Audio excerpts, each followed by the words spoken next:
Hello everyone, welcome to the channel The Indian Health Nerd, where we provide you only authentic and scientific evidence-based information on health and medicine. In this video, we will explain how the air we breathe, which is generally contaminated by pollutants, can have a toxic effect on our health. Air pollution can affect many organs of our body and not just the lungs as is usually thought. For example, air pollution can play an indirect role in causing heart attacks, brain strokes, diabetes, and many other diseases. In the end of this video, we will also explain how we can reduce exposure to air pollutants and mitigate the effects of pollutants on our body. For references of scientific studies used for this video, please visit our website. The timestamps are given in the description, so feel free to skip to the section of your interest. Let's dive right in. Air pollution is a mixture of gases and particulate matter released from various sources like industries and vehicular traffic. They enter our lungs through the air we breathe. Furthermore, these components can enter into the blood and reach other organs of our body. In these organs, they can trigger chronic, low-grade inflammation, which can cause long-term damage in these organs. There is a separate video in this channel explaining the link between inflammation and diseases, so we will not go into the details here. Now let's take a look at the organs one by one. Air pollution and ear, nose, throat disorders. Air pollution can trigger many allergic conditions in people who are prone to allergies. For example, it can lead to the development and flaring up of symptoms of allergic rhinitis, especially in children. Allergic rhinitis is a condition characterized by runny and stuffy nose, sneezing, and symptoms like itchy eyes, mouth, or skin. Air pollution can also cause inflammation in the middle ear in children, known as otitis media. In otitis media, the common symptoms are ear pain and fever. Next, air pollution and respiratory disorders like asthma, chronic obstructive pulmonary disease called COPD, and tuberculosis. Asthma is a chronic allergic condition in which the person has occasional flare-ups of symptoms like wheeze, shortness of breath, chest tightness, and cough. These flare-ups are triggered on exposure to allergens like pollen, mold, dust mites, etc. Air pollution can not only lead to the development of asthma, but can be a triggering factor for flaring up of symptoms of asthma. Air pollution is also implicated in short-term complications like increased deaths and long-term complications like development of chronic obstructive pulmonary disease or COPD in patients of asthma. Chronic obstructive pulmonary disease is a group of two lung conditions, namely chronic bronchitis, in which there is chronic inflammation of the airways, and emphysema, in which there is damage to the air sacs of the lungs. Patients have chronic cough with phlegm, frequent infections, and shortness of breath. The effects of air pollution on COPD may be similar to those with asthma, namely development of COPD and frequent flaring up of symptoms of COPD.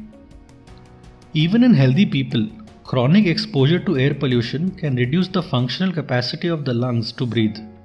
This is true in both children and in adults.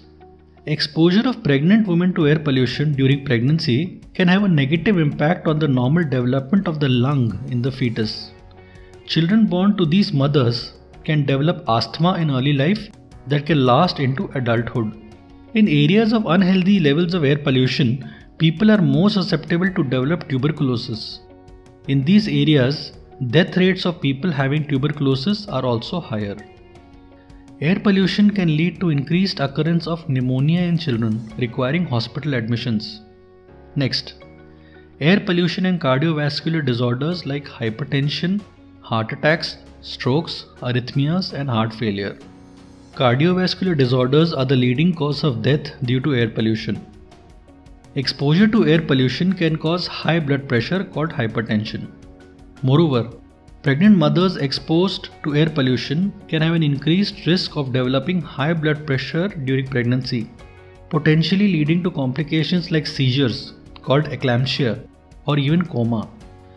Atherosclerosis is a condition in which there is buildup of plaques in the vessels supplying blood called arteries of various organs. The most common organs involved are the heart, that is coronary artery disease, and the brain, that is carotid artery disease. These plaques can break and complicate with sudden clot formation, causing partial or total blockage of these arteries. This reduces or cuts off the blood supply to the organs they supply, like the heart and brain, resulting in acute complications like angina, heart attacks, and brain strokes. Arrhythmias are abnormalities with the rate or rhythm of the heartbeat. Various pathologies of the heart can eventually lead to heart failure. Air pollution has been linked to heart attacks, strokes, arrhythmias, as well as heart failure. Next, air pollution and diabetes. Diabetes is a chronic disease when blood sugar, that is glucose, levels are abnormally high in the blood. It can be due to inadequate secretion or action of the hormone called insulin. Type 1 diabetes is due to inadequate secretion of insulin and occurs usually in children, whereas type 2 diabetes is due to inadequate action of insulin and occurs in adults. Over time, diabetes can lead to complications like nerve damage called neuropathy, blindness due to eye damage called diabetic retinopathy, and kidney failure. Diabetes also increases the risk of heart attacks and strokes. Furthermore, glucose levels can become higher than normal during pregnancy called gestational diabetes. Gestational diabetes can cause complications during pregnancy and delivery and can lead to the development of diabetes in the future in both the mother and children. Air pollution can increase the risk of developing diabetes. Moreover, pregnant mothers exposed to air pollution can have increased chances of developing gestational diabetes. Next, air pollution and neurological disorders like brain strokes and dementia. It has already been discussed earlier how air pollution can increase the risk of brain strokes. Dementia is an umbrella term in which there is gradual decline, usually over years, in cognitive functions like memory and problem solving. Over time, the condition can become so severe that the person is not even able to carry out tasks of daily living. Alzheimer's disease is the most common cause of dementia. Air pollution has been linked to the development of dementia. Young children exposed to air pollution can have suboptimal development of the nervous system and lower academic achievements. In pregnant women, air pollution can have a negative impact on the normal development of the nervous system in the fetus. Next, air pollution and psychiatric disorders like depression, anxiety, and autism. Air pollution has been linked to various psychiatric disorders like depression. It can also be a factor for increased risk of suicides and anxiety. Air pollution has been linked to autism. Autism or Autism Spectrum Disorder or ASD includes a range of conditions characterized by suboptimal social and communication skills and repetitive behaviors like rocking back and forth, spinning in circles, etc. It is usually seen in children under the age of 3 years. Furthermore, exposure of women to air pollution during pregnancy can increase the risk of autism in their children. Air pollution and cancers. The International Agency for Research on Cancer has classified outdoor air pollution as a risk factor for lung cancer in humans. Air pollution and pregnancy. Pregnant women exposed to air pollution can have increased risk of complications like spontaneous abortions, that is, loss of baby before 20 weeks of pregnancy, or stillbirths, that is, loss of baby at or after 20 weeks of pregnancy.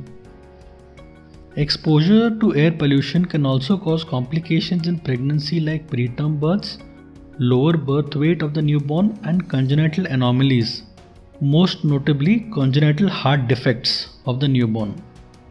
Air pollution and infertility.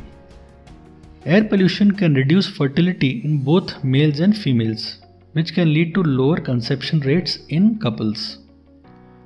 Before we end, let's have a look at the measures we can all take at an individual level to reduce hazards of air pollution. 1. Keeping track of outdoor pollution levels and avoiding outdoors when the pollution levels are considered unhealthy. 2. Selecting transport routes with low traffic. 3. Driving with windows closed. 4. Using close-fitting N95 masks. N95 masks can reduce up to 95% of particulate matter of size 2.5 microns, the main culprit responsible for harmful effects of air pollution. 5. Replacing solid sources like wood and coal and liquid sources like kerosene of cooking with cleaner alternatives like liquefied petroleum gas or LPG, piped natural gas or electric stoves. 6. Keeping windows closed and using high efficiency particulate arrestants or HEPA indoor air filtration systems or air conditioning in houses located in areas with high pollution levels. Finally, including vitamins, antioxidants and omega-3 fatty acids in our diet. These nutrients reduce the harmful effects of pollution on the body by reducing the oxidative stress and inflammation caused by these pollutants. Many thanks for listening.